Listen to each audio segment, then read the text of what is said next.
हिमाचल प्रदेश के एक बहुत ही दुर्गम और कटे हुए इलाके में एक छोटा सा गांव बसा था जिसका नाम था यमपुर। इस गांव का जिक्र होते ही आसपास के लोग सिहर उठते थे। सूरज की रोशनी में तो ये गांव बिल्कुल आम दिखता था, लेकिन जैसे ही दिन ढलता पूरा गांव एक अनजाने डर की गहरी चादर ओढ़ लेता था। खास तौर पर जब रात का सन्नाटा गहराता तब किसी की इतनी हिम्मत नहीं होती थी कि घर की दहलीज पार करे। ऐसा नहीं था कि लोगों का डर काल्पनिक था, बल्कि इसके पीछे कई ऐसी रूहानी घटनाएं थीं जिनके गवाह खुद वहां के निवासी थे। यमपुर गांव में बिजली की कटौती होना एक आम बात थी। अक्सर सूरज डूबते ही गांव अंधेरे में डूब जाता था। ऐसे में लोग लालटेन, दिए और मशालों के सहारे अपना गुजारा करते थे। गर्मी और भारी उमस के कारण गांव वाले घरों के बाहर बैठना और सोना पसंद करते थे, और जब भी बिजली कटती गांव के सभी लोग इकट्ठा होकर गांव के बीचों बीच लगे एक बहुत पुराने बरगद के पेड़ के नीचे जमा हो जाते थे। आज भी हमेशा की तरह लाइट चली गई है। चलो अच्छा ही है, कम से कम इसी बहाने सब साथ बैठकर गुफ्तगू तो कर लेते हैं। हाँ, लेकिन अगर आज रघुनाथ बाबा नहीं आए तो महफिल अधूरी रह जाएगी। बिल्कुल सही कहा। उनके डरावने किस्से सुने बिना रात की नींद पूरी नहीं होती। गांव के जवान लड़के आज भी उसी बुजुर्ग का इंतजार कर रहे थे, जिनकी बातें सुनकर दिल में खौफ भी पैदा होता था और सुनने में मजा भी आता था। वे शख्स थे रघुनाथ बाबा। कुछ ही पलों में अंधेरे को चीरती हुई एक पुरानी लकड़ी की छड़ी की खट खट सुनाई दी।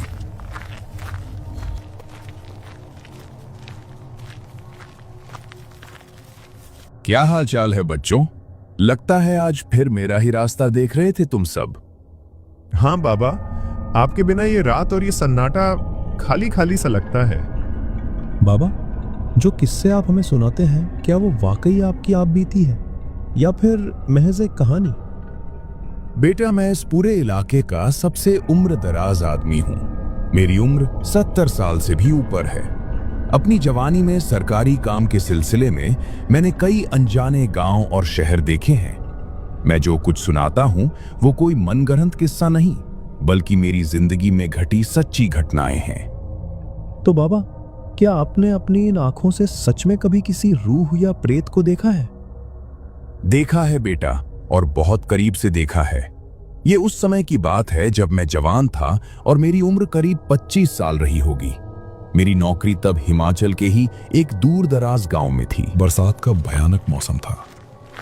उस दिन जब रघुनाथ सरकारी दवाखाने से बाहर निकले तब तक आसमान साफ था और बारिश का कोई नामो निशान नहीं था। एक मरीज की हालत बहुत नाजुक थी और उसे फौरन दवा देना जरूरी था। मेरे साथ मेरा एक और सहयोगी आने वाला था, लेकिन उसके घर में कुछ मेहमान आ गए थे, जिसकी वजह से वो मेरे साथ नहीं चल पाया। इसीलिए मैं अकेले ही उस मरीज के लिए दवा लेकर निकल पड़ा। जैसे जैसे मैं रास्ते पर आगे बढ़ा, अचानक आसमान से मूसलाधार बारिश होने लगी। चारों तरफ कीचड़, फिसलन और घना अंधेरा छा गया। जंगली जानवरों की डरावनी आवाजें कानों में चुभ रही थी, पर सिर छिपाने के लिए दूर दूर तक कोई ठिकाना नहीं था। बस हर तरफ तेज हवाएं और गिरती बूंदें थी। पर रघुनाथ रुका नहीं। उसे जल्द से जल्द बीमार शख्स के पास पहुंचना था, क्योंकि उसकी हालत गंभीर थी। आगे बढ़ते ही एक पथरीला रास्ता दिखाई दिया जो सीधे घने जंगल के बीच से गुजरता था। गांव वालों ने मुझे कई बार चेतावनी दी थी कि रात के वक्त उस रास्ते का इस्तेमाल मत करना, लेकिन मरीज की जान बचाने के लिए वो रास्ता चुनना मेरी मजबूरी थी। जैसे जैसे रघुनाथ उस पथरीले रास्ते पर आगे बढ़ रहे थे, माहौल और भी ज्यादा भयावह होता जा रहा था। बारिश की वजह से रास्ता पूरी तरह भीग चुका था। तेज बारिश से बचने के लिए रघुनाथ एक पुराने और टूटे हुए खंडहर के नीचे रुके। तभी अचानक एक आदमी भागता हुआ आया और उसी खंडहर में आकर छिप गया। इस भयंकर बारिश में आगे कदम बढ़ाना ठीक नहीं है, यही रुकना बेहतर होगा।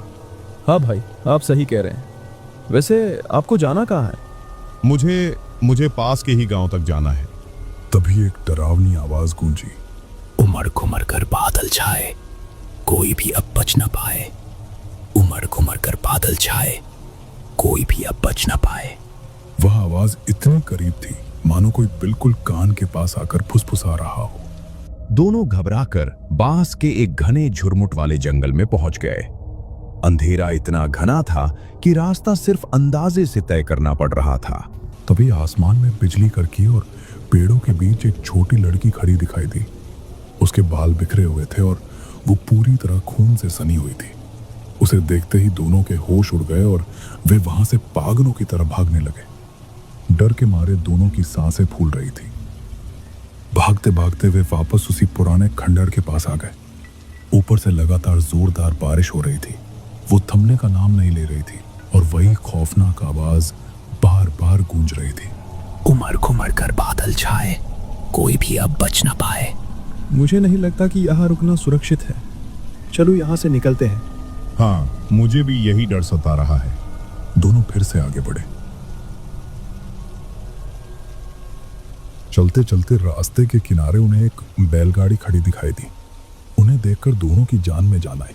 उन्होंने फुर्ती से उस बैलगाड़ी को संभाला और उन पर सवार हो गए। बैलगाड़ी धीरे धीरे रफ्तार पकड़ने लगी।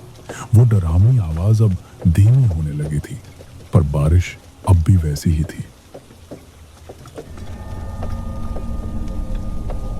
बेटा, अगर उस वक्त वो बैलगाड़ी हमें न मिलती तो हमारा बचना नामुमकिन था। वे हमारे लिए किसी फरिश्ते की तरह आईं, वरना हम वहीं मारे जाते। उसी समय दो नए युवक वहां आए और रघुनाथ बाबा के पास आकर खड़े हो गए। कौन हो तुम दोनों? पहले कभी इस गांव में तुम्हें देखा नहीं? बाबा, हम इस गांव में नए आए हैं। घर की बिजली चली गई थी तो सोचा बाहर टहल लें। बाबा, क्या आप कोई कहानी सुना रहे हैं? हमें भी सुनाइए। बहुत दिनों से कोई डरावनी बात नहीं सुनी। ठीक है बेटा, पर ध्यान रहे, ये कोई कहानी नहीं है। ये एक सच्ची घटना है जो बरसों पहले मेरे साथ घटी थी। जोरदार बारिश में सड़क पर बैलगाड़ी तेजी से भाग रही थी। आसमान में काले बादलों का डेरा था, पर अजीब बात यह थी कि हवा बिल्कुल स्थिर और शांत थी। सिर्फ बारिश की मोटी बूंदें जब जमीन से टकराती थीं, तो एक खौफनाक आवाज पैदा हो रही थी। रघुनाथ बैल हाँकते हुए बुरी तरह हाफ रहा था। उसके कपड़े तरबतर थे। वो अजनबी बार बार गर्दन घुमाकर पीछे देख रहा था। उसकी नजरें अंधेरे में कुछ तलाश रही थी और फिर वो झटके से सामने की ओर देखने लगता।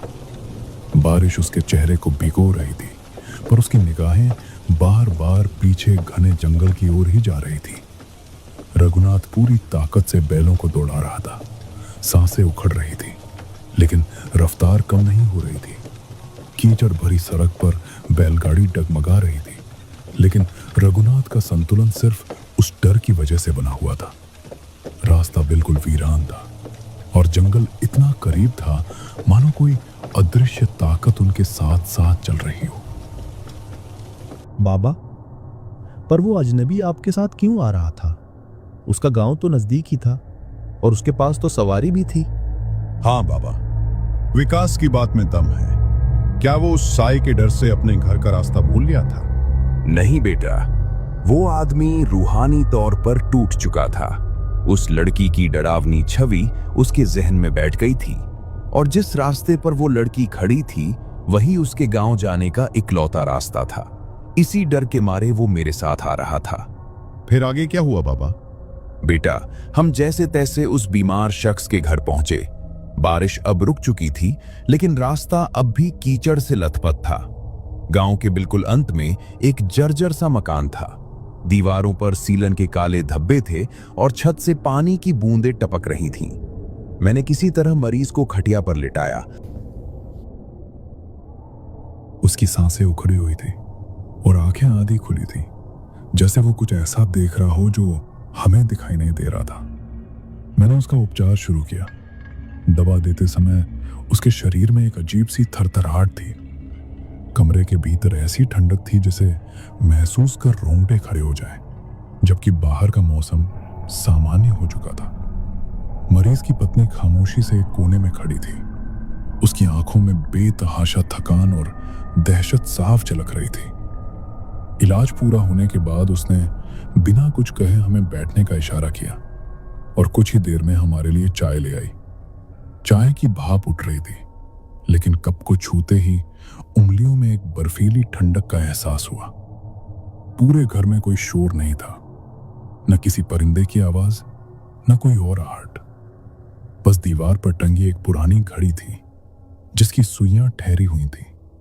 मैंने गौर किया कि मरीज अब शांत था, पर उसकी नजरें बार बार कमरे के उस अंधेरे कोने की ओर जा रही थी जहां रोशनी नहीं पहुंच पा रही थी। चाय पीते वक्त मुझे ऐसा महसूस हुआ जैसे पीछे से कोई बहुत धीमी गति से गुजरा हो। न कोई साया साफ दिखा, न कोई आहट हुई, बस एक सिहरन महसूस हुई। तभी मरीज की पत्नी अचानक उठी और उसने मुख्य दरवाजा बंद कर दिया। बाहर से कुंडी लगने की आवाज आई, लेकिन कमरे के अंदर की हवा और भी ठंडी हो गई। अब मुझे पूरा यकीन हो गया था कि यह मामला सिर्फ शारीरिक बीमारी का नहीं था। मैंने घड़ी की ओर देखा, वक्त अभी भी वहीं रुका हुआ था। मरीज अब बिल्कुल स्थिर था, पर उसके चेहरे पर एक ऐसी शांति थी जैसे उसे मालूम हो कि जो यहां मौजूद है वो अब हमें देख रहा है। हमने बिना एक शब्द बोले एक दूसरे की ओर देखा। चाय का आखिरी घूंट गले से नीचे नहीं उतर रहा था। उस घर में हम मेहमान नहीं थे, बल्कि हम एक रुके हुए समय के दायरे में कैद हो चुके थे। जैसे ही हमने वहां से निकलने की बात कही, उस महिला ने कहा, वैद्य जी, अब आधी रात हो चुकी है। इस वक्त वापस जाना आपके और आपके साथी के लिए भारी पड़ सकता है, क्योंकि हमारे गांव की सीमाओं पर रात में रूहें पहरा देती हैं। बेहतर यही होगा कि आप आज की रात हमारे ही घर में विश्राम करें। बेटा, मैंने उस औरत की चेतावनी मान ली और वहीं रुकने का फैसला किया। मेरे साथ जो अजनबी था वो भी इस बात पर राजी हो गया। हम दोनों जानते थे कि अगर हम उस वक्त वहां से निकलते तो हमें फिर से उसी खौफनाक रास्ते, उसी सन्नाटे और उसी रूहानी साये का सामना करना पड़ता। हम उस रात सिर्फ इसलिए बच पाए क्योंकि हम बाहर नहीं निकले, वरना वो रास्ता हमें दोबारा कभी जिंदा वापस नहीं आने देता।